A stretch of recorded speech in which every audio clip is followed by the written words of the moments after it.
தினக்காற்று செய்திகள்.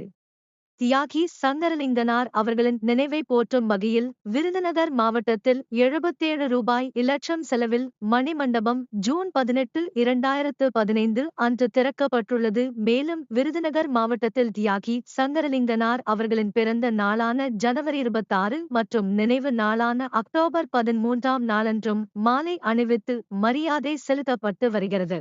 தியாகி சங்கரலிங்கனார் பிறந்த நாளை முன்னிட்டு விருதுநகர் கல்லூரி சாலையில் உள்ள தியாகி சங்கரலிங்கனார் நினைவு மண்டபத்தில் உள்ள அவரது திருவுருவ சிலைக்கு மக்கள் நீதி மய்யம் சார்பாக மாவட்ட செயலாளர் காளிதாஸ் தலைமையில் மாலை அணிவித்து மரியாதை செலுத்தப்பட்டது.